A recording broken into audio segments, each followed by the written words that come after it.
Great to be with you, Bianca. You know, you saw yesterday at the press conference, the most powerful man in the world, Donald J. Trump, next to the richest man in the world, Elon Musk, with one single purpose: to make America great again and expose the extraordinary amount of fraud. You know, and look, we can debate, just on USA alone, we can debate whether Guatemalan sex change operations is a good expenditure of taxpayers. You know, I love that debate. But you cannot debate that what we spend the money should be accountable and transparent. I love what Doge is doing. Yeah, and it does seem the more of the theatrics and Democrats in the middle of the day holding these press conferences where a lot of Americans are just hard at work is baffling.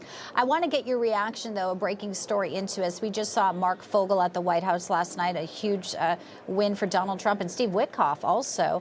And now there's this conversation Donald Trump says he had with Putin. He says that they discussed Ukraine, Middle East, energy, AI, and the power of the dollar.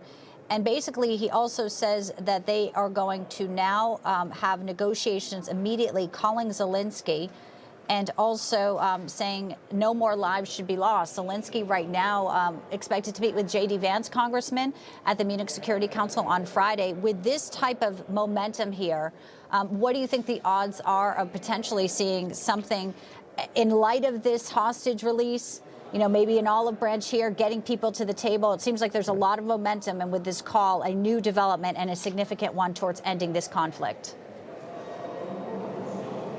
Well, a promise made is a promise kept.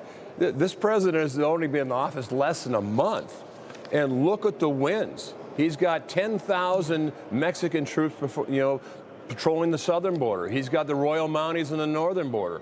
He's got China out of the Panama Canal. He's got countries taking back people. He's got the world shaking, and now he says, you know what? Let's end this war in Ukraine. Exactly the right approach. Yeah, and all the left can do, again, is scream about Elon Musk. It does seem like their eyes are not on the prize at all.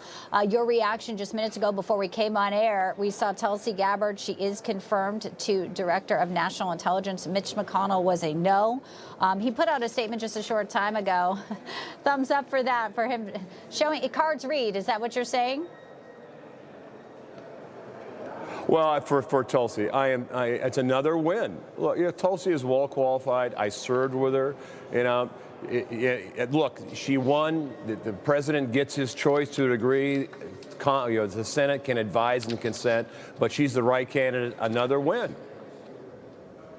Another win. McConnell says a history of alarming lapses in judgment, but he did say in his final note here in his statement that he does join her supporters in hoping she rises to the immense responsibilities of her office.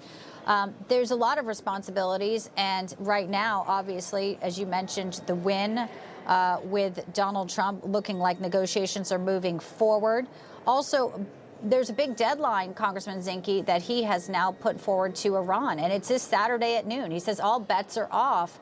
The Middle East, obviously, with King Abdullah of Jordan coming yesterday, and a big summit happening in a few weeks with Egypt also in attendance, whether or not they'll absorb the Palestinian refugees. It does seem like potentially improvements there as well. Your reaction to this noon deadline Saturday?